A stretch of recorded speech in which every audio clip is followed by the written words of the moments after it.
Indo-British Advanced Pain Clinic, Noppimayam Surgery Duram. For appointments 9155515563.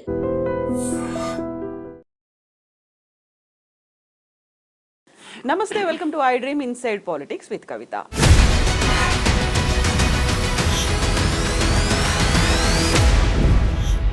కొడంగల్లో అసలు ఏం జరిగింది, ఎవరు అక్కడ ఫార్మా కంపెనీని వ్యతిరేకిస్తున్నారు, కుట్రకోణం ఉంది అనేది విపరీతమైనటువంటి ప్రచారం జరుగుతోంది. ఎవరు కుట్ర చేశారు, అసలు అక్కడ ఉన్నటువంటి స్థానికులు రైతులు ఏమంటున్నారు, ఓవరాల్గా కొడంగల్ ఇష్యూ ఎందుకని ఇప్పుడంతా హాట్ టాపిక్గా మారింది. మనతో పాటుగా ఉన్నారు పొలిటికల్ అనలిస్ట్ వి ప్రకాష్ గారు. ప్రకాష్ గారు నమస్కారం అండి. సో కొడంగల్ ఇష్యూ అసలు ఏం జరుగుతోందండి?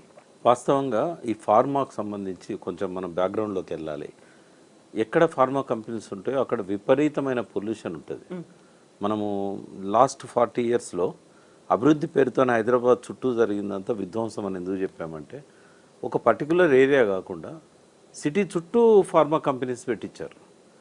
అయితే కొంతకాలం తర్వాత వాళ్ళు రియలైజ్ అయ్యి ఇట్లా కాదు, ఇవన్నీ కూడా ఒక క్లస్టర్ లాగా ఉండాలి, అట్లున్నట్టయితే మనం పొల్యూషన్ను హ్యాండిల్ చేయడం ఈజీ అవుతుంది. అయితే ఈ కంపెనీస్కు స్ట్రిక్ట్ రూల్స్ ఉంటాయి.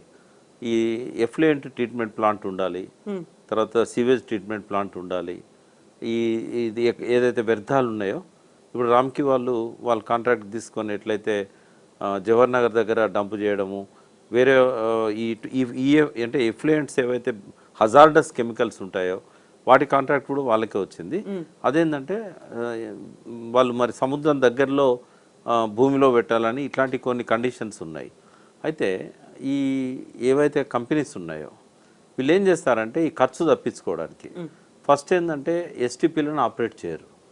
ఎస్టీపీలు అయినా ఈటీపీలు అయినా బాగా పవర్ కన్జంప్షన్ ఉంటుంది. అయితే ఆ బిల్స్ సేవ్ చేసుకోవడానికి ఏం చేస్తారంటే బోర్వెల్ వేసి ఆ బోర్వెల్లో వదిలేస్తారు, మొత్తం భూగర్భంలోకి వదిలేస్తారు.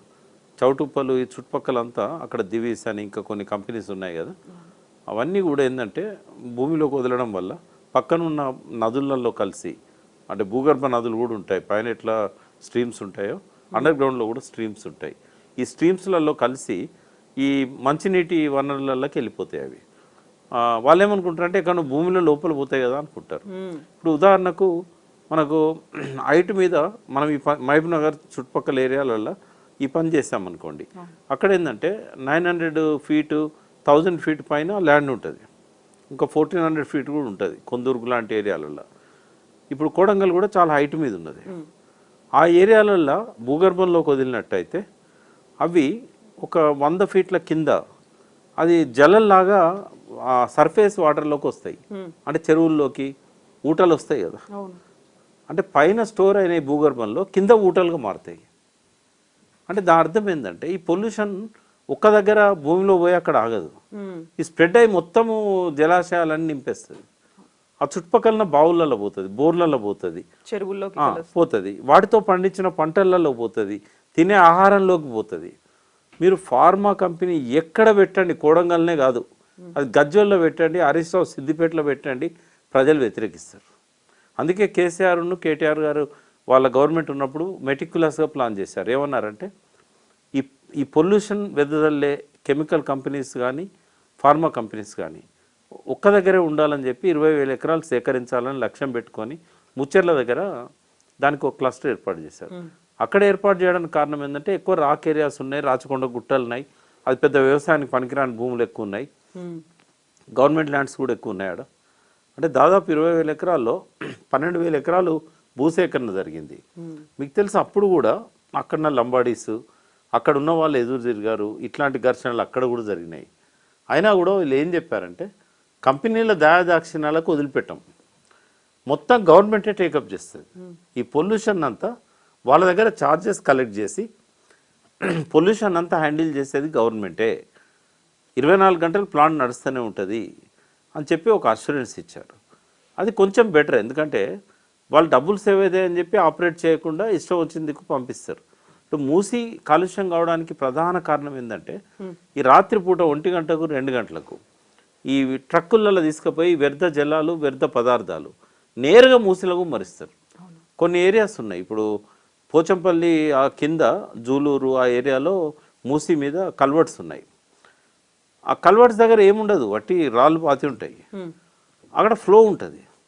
వర్షాలు బాగా పడే టైంలో వీళ్ళు ఒక 6 నెలలు 3 నెలలు అక్యుములేట్ అయిన ఈ చెత్తనంతా కూడా అందులో పట్టుకొని పోయి అందులో డంప్ చేస్తారు, ఒకేసారి వదిలేస్తారు. ఇది కొంతమంది రాజకీయ నాయకులకు మంచి ఆదాయం కూడా అయింది. ఎట్లా అయిందంటే ఆ పేర్లు చెప్పను కానీ రాత్రి 1 గంటకు ఆడపోయి కాపలా కాస్తారు. ఈ వెహికల్ వస్తుంది అనేది వాళ్ళకి ఇన్ఫర్మేషన్ ఉంటుంది. రాగానే వాళ్ళని పట్టుకోవడం, బ్లాక్మెయిల్ చేయడం, వాళ్ళకి మామూలు మాట్లాడుకోవడం, అట్లా కూడా కొంత రాజకీయ నాయకులు దాని మీద సర్వైవ్ అయ్యిండ్లు. కొనసాగింది అది, ఇప్పటికి కూడా నడుస్తుంది. తర్వాత హైదరాబాద్ చుట్టుపక్కల వాటర్ బాడీస్ అన్నింటిలో వదిలేశారు. రాత్రిపూట కూడా ఉమర్ ఖాన్ చెరువు అని ఉంది రాజేంద్ర నగర్లో, అగ్రికల్చర్ యూనివర్సిటీ ముందు. మన ఫ్లైఓవర్ దిగుతాం కదా, పివి నరసింహారావు ఫ్లైఓవర్, దీ కొంచెం ముందు పోయిన తర్వాత లెఫ్ట్కి ఉంటుంది.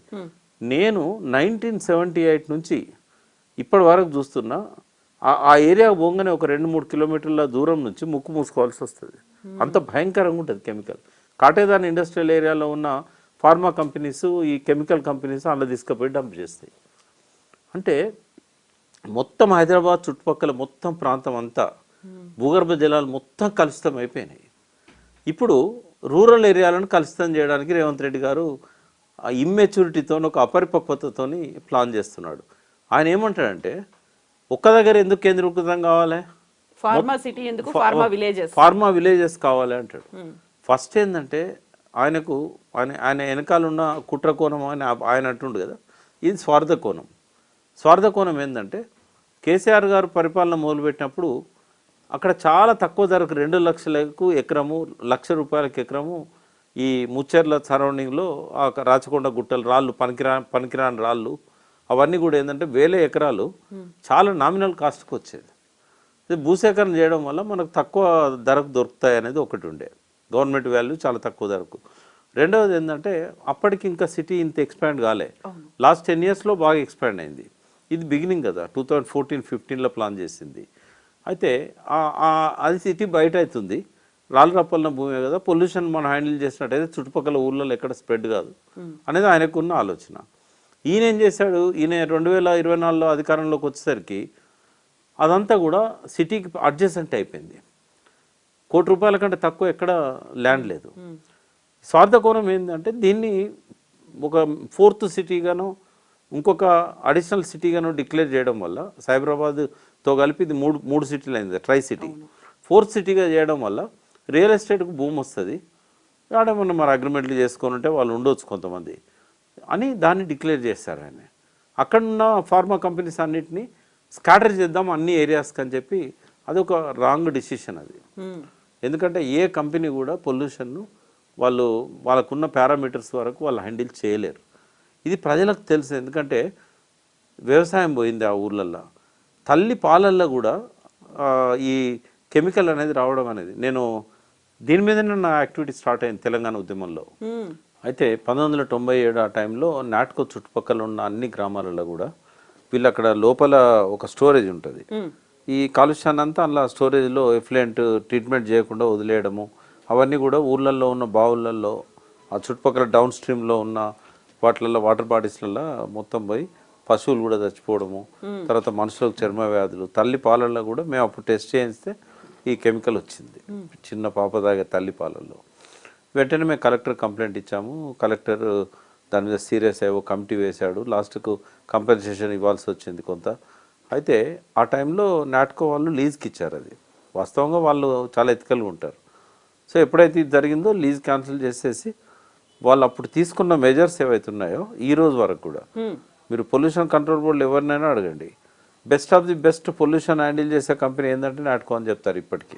అంటే ఏమవుతుంది, కొంత ఖర్చు అవుతుంది. ఇప్పుడు వాళ్ళ లాభాలు, ఇప్పుడు ఐజాన్ టుడే ఈ లాస్ట్ 6 మంత్స్లో 600 కోట్లు నాట్కో లాభంగా ఉంది. అందుకెళ్ళి ఒక 50 కోట్లు 40 కోట్లు పెడితే తప్పేమున్నది, అదే కదా కార్పొరేట్ సోషల్ అంతే కదా. వాళ్ళు ఏంటంటే వాళ్ళు మెంటల్గా ప్రిపేర్ అయిన చేస్తున్నారు.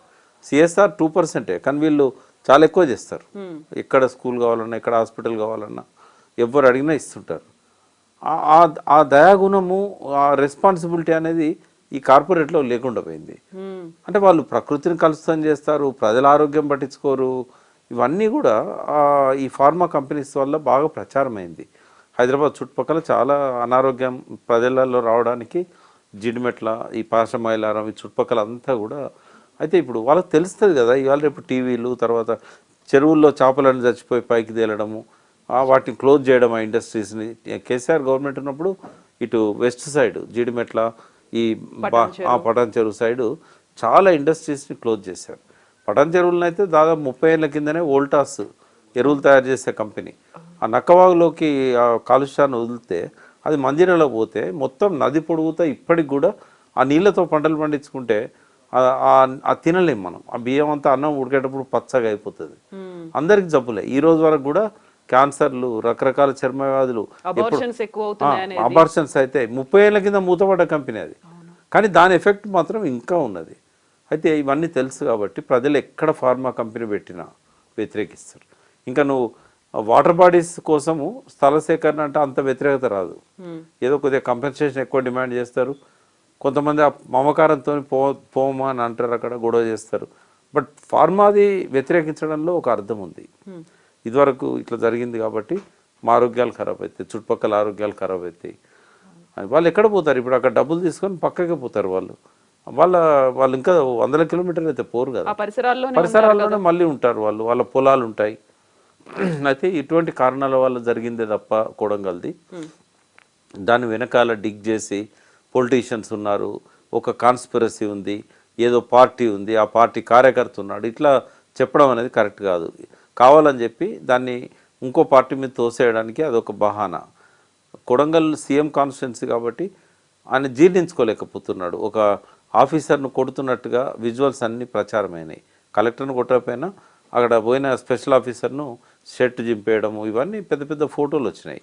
కాబట్టి తన పరువు కాపాడుకోవడానికి ఒక శత్రు దేశం మీద దాన్ని ఏం ఆపరేషన్ అంటారు, సర్జికల్ స్ట్రైక్ చేసినట్టుగా అర్ధరాత్రి 11 తర్వాత కరెంట్ ఆపేసి, ఇంటర్నెట్ ఆపి, ఇంటింటికి పోయి తలుపు కొట్టి బెడ్రూమ్లలో ఉన్న లాక్కొచ్చి, ఇది ఏందమ్మా ఇది? అది ఒక సీఎం కాన్స్టిట్యున్సీలా కొట్టినందుకు పరువు పోలే, ఈ రకంగా ప్రజలను హింసించినందుకు ఈ ప్రభుత్వం పరువు పోయింది. అంత ఇమ్మెచ్యూర్డ్గా రేవంత్ రెడ్డి వ్యవహరిస్తాడని నేనైతే అనుకోలేదు. అది చాలా మాయని మచ్చ అవుతుంది ఆయన కాన్స్టిట్యున్సీలో జరుగుతున్నది. కాబట్టి అదైతే అందరం ఖండించాల్సింది. రెండవది, ఆ ఊరు అన్నప్పుడు ఊర్లో ఖచ్చితంగా ఓ 10 మంది ఓ పార్టీ, 10 మంది ఓ పార్టీ ఉంటారు. వాడు అరెస్ట్ అయిన వాళ్ళ వాడు ఉన్నాడో లేడో తెలియదు, బట్ వాడిని పట్టుకొచ్చి వీడి పార్టీ, వీడి కేటీఆర్ని కలిసిండు, ఇట్లా ఈ రకంగా చెప్పడం అనేది ఏదైతే ఉన్నదో కరెక్ట్ కాదు. నరేందర్ రెడ్డిని అరెస్ట్ చేయడం కూడా కరెక్ట్ కాదు. ఆ విషయంలో ఆయన ఇంకా బీఆర్ఎస్లో ఉన్నాడు కాబట్టి, ఇప్పుడు వాళ్ళ అన్న మహేందర్ రెడ్డి కాంగ్రెస్లో పోయిండు, ఆయన విప్ అయిండు. ఎలక్షన్లప్పుడు కూడా వీళ్ళు మరి నాకు తెలిసి మహేందర్ రెడ్డి అయితే వెన్నుపోటు పొడిచాడు తమ్మునికి. నేను చెప్పాను కేటీఆర్ గారికి ఒక 10 రోజుల ముందు, అన్నే తమ్మునికి సపోర్ట్ చేస్తలేడు అంటే కేటీఆర్ గారు నాతోనే ఉన్నాడు, తమ్మునికే కాదా పక్కనున్న ఏ కాన్స్టిట్యున్సీలో కూడా ఆయన సపోర్ట్ చేయట్లేదంటే మరి అటువంటి వానికి ఎందుకు మంత్రి పదవి ఇచ్చారు మీరు అని నేను అన్నాను. అప్పుడు మంత్రి పదవి ఇచ్చారు కదా 4 రోజుల ముందు. అంటే ఆ ఫ్యామిలీ అంత దగ్గరగా ఉంది. నరేందర్ రెడ్డిని ఎందుకు అరెస్ట్ చేశారంటే టీఆర్ఎస్ని ఇంప్లికేట్ చేయడానికి. నరేందర్ రెడ్డికి ఆడ సంబంధం ఏంది అంటే కార్యకర్తలు ఉన్నారు అక్కడ, బీఆర్ఎస్కి ఆయనే లీడర్ ఇప్పటికీ. కాబట్టి ఈ రకంగా దాన్ని పొలిటిసైజ్ చేయడము, దీని వెనకాల కేసీఆర్ వీళ్ళంతా ఉన్నారని చెప్పడము, నరేందర్ రెడ్డిని అరెస్ట్ చేయడము, ఇదంతా ఒక రాంగ్ స్ట్రాటజీ. దాన్ని డైవర్ట్ చేయడానికి జరుగుతున్నది. ఆ ప్రజల తిరుగుబాటును పొలిటికల్ రంగు పూసి డైవర్ట్ చేయడానికి జరుగుతున్నది. గ్రామసభ తీర్మానం చేయకుండా అక్కడ ఏ నిర్ణయం తీసుకున్నా కూడా అది తప్పు. కాబట్టి ఆ ఆలోచన మానుకోవాలి. 4th సిటీ నువ్వు చేస్తే చేసుకో, కానీ ఎక్కడో దూరంగా పనికిరాని భూములను తీసుకొని ఫార్మా కంపెనీస్ కోసం ఇవ్వాలి తప్ప మళ్ళీ నువ్వు ఊరూరా ఫార్మా కంపెనీలు పెడతానంటే అన్ని ఊళ్ళల్లో కూడా ఇదే పరిస్థితి వస్తుంది. ఇప్పుడు ఇటువంటి నిర్వాసితుల పక్షాన కొట్లాడిందే రేవంత్ రెడ్డి కదా. అక్కడ మల్లన్న సాగర్ దగ్గర పోయి రోజుల కొద్ది క్యాంపులు పెట్టి, మరి నీకు ప్రతిపక్షంలో ఉన్నప్పుడు నీది ఒక విధానం, ఇప్పుడు మళ్ళీ ఇంకొక విధానం. అంటే జనం అర్థం చేసుకుంటారు ఇది ద్వంద్వ విధానాన్ని రేవంత్ రెడ్డి అనుసరిస్తున్నాడు అని. ఒక సీఎం పొజిషన్లో పోయినాక ఈ రకంగా బిహేవ్ చేయడం అనేది అది కరెక్ట్ కాదు. ఆయన తన పద్ధతి మార్చుకోవాలి. ఈ ఫార్మాల కోసం స్థలాల సేకరణ మాత్రం ఎక్కడ చేయకూడదు. ఇప్పుడు ఎందుకు మన భారతదేశమే, అందులో పర్టికులర్గా తెలంగాణనే ఫార్మా క్యాపిటల్ అయింది ప్రపంచానికి అని అంటే, ఏ దేశం కూడా వాళ్ళ దేశంలో మట్టిని కలుషితం చేయడానికి, నీళ్ళని కలుషితం చేయడానికి వాళ్ళు ఒప్పుకోరు. వేటు పడుతుంది. వీళ్ళంతా సంతకాలు చేస్తారు. భారతదేశం కూడా యునైటెడ్ నేషన్స్లో ఈ గోల్స్ ఉంటాయి కదా, SDG గోల్స్, వాటిలల్లో ఇవన్నిటికీ వ్యతిరేకంగా సంతకాలు చేశారు. వీటిని ఆపుతాం మేము, పర్యావరణం పరిరక్షిస్తాం, మంచినీటిని శుభ్రంగా ఉంచుకుంటాం, ఇవన్నీ. మరి నువ్వు చేసేది ఏంటి, చెప్పేది ఏంటి? ఇప్పుడు ఆ దేశభక్తి అనేది పోయింది ఎప్పుడో. మనకు డబ్బు వస్తే చాలు, ఎవడేమన్నా కానీ, ప్రజలు ఏమన్నా కానీ, లాస్ట్ వాళ్ళకు కూడా చుట్టుకుంటుంది అది. ఇవాళ రేపు ఏ పొలిటీషియన్ 100 ఏళ్ళు బతుండమ్మా? మరి వాళ్ళ కుటుంబాల మీద, వాళ్ళ హెల్త్ మీద ఎఫెక్ట్ అవుతుంది కదా. కాబట్టి ఈ ఆలోచన మానుకోవాలని రేవంత్ రెడ్డి గారు కోరుతున్నా. ప్రపంచంలో చాలా దేశాలు ఉన్నాయి. ఇప్పుడు ఉదాహరణకు మన దగ్గర భూమి తక్కువ ఉంది, జనాభా ఎక్కువ ఉన్నారు, ప్రపంచంలోనే నెంబర్ 1 జనాభాలో. భూమి చూస్తే చాలా తక్కువగా ఉంది. మొత్తము ఉన్న భూమిలో మన చాలా తక్కువ పర్సెంటేజ్ భారతదేశానికి. కెనడా చూసినా, లేకుంటే రష్యా చూసినా, ఇంకా వేరే అమెరికా చూసినా విపరీతంగా ఉంటుంది ల్యాండ్. అటువంటి దేశాలలో ఫార్మా కంపెనీస్ పెట్టుకోవాలి, గ్లోబల్ కంపెనీస్. ఓన్లీ ఎక్స్పోర్ట్ చేయడం వల్ల కొంచెం టైము, కొంచెం లాజిస్టిక్స్ కాస్టు. భారతదేశం ఏంటంటే జనాభా ఎక్కువ ఉన్న, రోగాలు ఎక్కువ వస్తాయి కదా. ఇక్కడే తయారు చేసి ఇక్కడనే మందులు ఇవ్వాలి. పెద్ద మార్కెట్ ఫార్మాకు. మనమే చేసి గ్లోబల్ గా అందరికీ ఇచ్చామని చెప్పుకోవడం తప్పది. ఈ ఫార్మా అనేది గర్వకారణం కాదు, ఫార్మా అనేది వినాశనం, ఫార్మా అనేది అభివృద్ధి కాదు, ఫార్మా అనేది విధ్వంసం.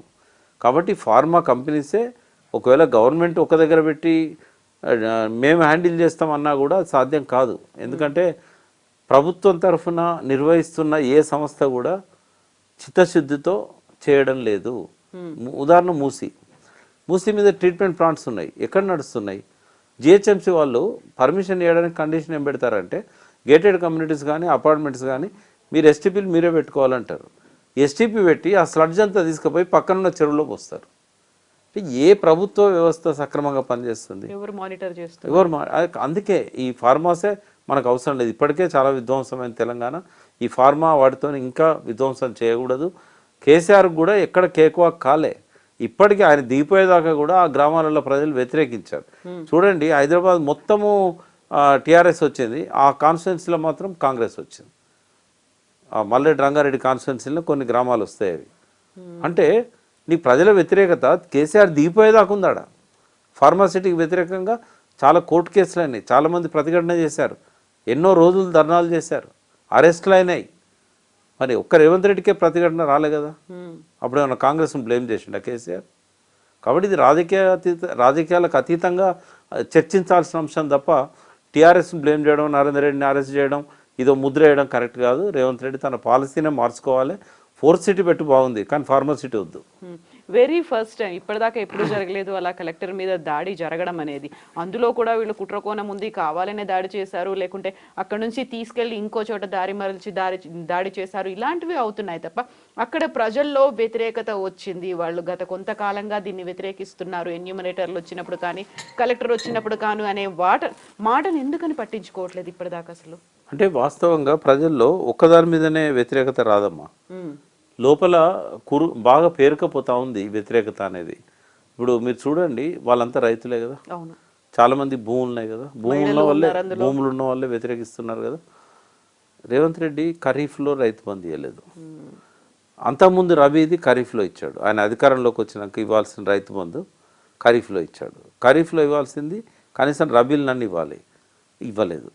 42 లక్షల ఫ్యామిలీలకు రుణమాఫీ 18 లక్షలకే ఇచ్చానని చెప్పి మొన్న మోడీకి ట్విట్టర్లో సమాధానం పెట్టాడు. 42 లక్షలకు అంచనా వేసి 18 లక్షలకు ఇచ్చినామంటే ఎంత అసహనం ఉంటుంది మిగతా వాళ్ళల్లో. ఒక పక్క రైతు బంధు, ఒక పక్క రుణమాఫీ. ఈ రెండింటితోని ఇంకోటి రంగారెడ్డి జిల్లాలో ప్రత్యేకంగా వ్యతిరేకత రావడానికి ఇంకో కారణం ఏంటంటే రియల్ ఎస్టేట్ మొత్తం డమాలన్నది. మీకు తెలుసో లేదో, తెలంగాణ ఉద్యమం నడుస్తున్నప్పుడు మాకు అంతటా కూడా రెస్పాన్స్ వచ్చింది. ఏ గ్రామానికి పోయినా, ఎక్కడ పోయినా. లాస్ట్ దాకా కూడా రాంది ఎక్కడ అంటే రంగారెడ్డి జిల్లాలో. దేవేందర్ గౌడే ఒక ముఠాను తయారు చేసి తెలంగాణకు వ్యతిరేకంగా ధర్నాలు చేయించడం, ఇవన్నీ చేయించాడు. వాళ్ళందరికీ ఏంటంటే ఎక్కువ మంది రియల్ ఎస్టేట్లో ఉంటారు, పనిచేసే వాళ్ళు ప్లస్ భూములు. మనం వృత్తి పోతుంది, తెలంగాణ వస్తే భూములు ఎవడు కొనడు. అయితే ఇక్కడ ఈ హైడ్రా ఇట్లాంటి సమస్యలు చాలామంది ఉపాధిని దెబ్బతీసినాయి. హైడ్రా చేయబట్టి మొత్తం రియల్ ఎస్టేట్ పోయింది. రెండవది ఏంటంటే ఇచ్చిన అడ్వాన్స్లను వెనక్కి తీసుకుంటున్నారు. అంటే ఇట్లాంటి అసహనం అంతా కూడా తోడైతేనే కొట్టేదాకా పోతుంది. అంటే ఆ కోపం అంతా లోపల, ఇప్పుడు సూసైడ్ చేసుకోవడానికి ఎన్ని కారణాలు ఉంటాయో ప్రతిఘటన చేయడానికి కూడా అన్ని కారణాలు ఉంటాయి. కేవలం మంచి ప్రశాంతంగా ఉన్న ఊళ్ళే కలెక్టర్ వస్తే వాదన చేస్తారు తప్ప కొట్టరు. అంటే ఈ అక్యుములేట్ అవుతున్నాయి రైతులలో ఉండే ఒక వ్యతిరేకతను అది చూపెట్టింది కొడంగల్. ఫార్మా ఒకటే కాదు, ఇవన్నీ కూడా దానికి కారణం అయి ఉంటాయి. బట్ ఆ అసహనం అనేది రైతులలో వస్తున్నది అనేది రేవంత్ రెడ్డి గ్రహించాలి. హైడ్రాను కొద్ది వెనక్కి తగ్గించాడు. ఇప్పుడు ఆ దూకుడు కళ్ళెం వేశారు. 2 కారణాలు కావచ్చు. ఒకటేంటంటే మహారాష్ట్ర ఇతర రాష్ట్రాల ఎన్నికలకు కొంత కాంగ్రెస్ పార్టీకి ఆర్థికంగా వనరులు సమకూర్చడానికి ఇదంతా చేస్తున్నాడు అనేది ఒక ఆరోపణ ఆయన మీద వచ్చింది. కరెక్ట్గా ఈ ఎన్నికలు ఇంకో 4 రోజులు అయినాక దాన్ని ఆపేశారు. ఇప్పుడు ఇంకా టైం లేదు. మళ్ళీ ఎలక్షన్ల తర్వాత తీస్తాడా, ఇంకో రూపంలో తీసుకుపోతాడా అనేది మనకు తెలియదు. యథేచ్ఛగా ఇప్పుడు నిర్మాణాలు నడుస్తున్నాయి. బఫర్ జోన్లో కడుతున్నారు, మూసి బ్యాంక్స్ దగ్గర కడుతున్నారు. ఇప్పుడైతే హైడ్రా దాన్ని ఏం ఆపడం లేదు. మరి వాళ్ళు ఏమైనా సెటిల్మెంట్ చేసుకున్నారో మనకు తెలియదు. బట్ హైడ్రా చేయబట్టి పెద్ద నష్టం ఏం జరిగిందంటే రియల్ ఎస్టేట్ అనేది పూర్తిగా కొలాప్స్ అయింది. ఈ ప్రచారం కూడా బాగా ఇచ్చారు హైడ్రాకు. ఒక సెలబ్రిటీ లాగా రంగనాథ్ గారు వెలిగిపోయారు. అయితే ఆయన తప్పేం లేదన్న, ఆయన ఒక ఆఫీసర్, సిన్సియర్ ఆఫీసర్ కూడా. కానీ ఇటువంటి ఇమ్మెచ్యూర్డ్ అంటాను నేను, ఏమన్నాను, అపరిపక్వ నిర్ణయాలు. ఈ అపరిపక్వత నిర్ణయాల కారణాలు ఏవైనా కావచ్చు. పార్టీ కారణం కావచ్చు, వ్యక్తిగత ఆయన ప్రయోజనాల కారణం కావచ్చు, లేదా అపరిపక్వత కారణం కావచ్చు. బట్ నేర్చుకోవాలి, ఎదగాలి. ఒక తెలంగాణ గర్వపడే విధంగా ఆయన పరిపాలన చేయాలని కోరుకుంటాను తప్ప ప్రజలు ఎవరికి అయిన అవకాశం నీకు ఇచ్చారు. బట్ ఇటువంటి అపరిపక్వ నిర్ణయాలతోని నీ స్థానాన్ని నువ్వు దిగదార్చుకోవద్దని నేను కోరుతున్నాను. ప్రకాష్ గారు, థ్యాంక్ యూ సో మచ్ అండి. Thank you.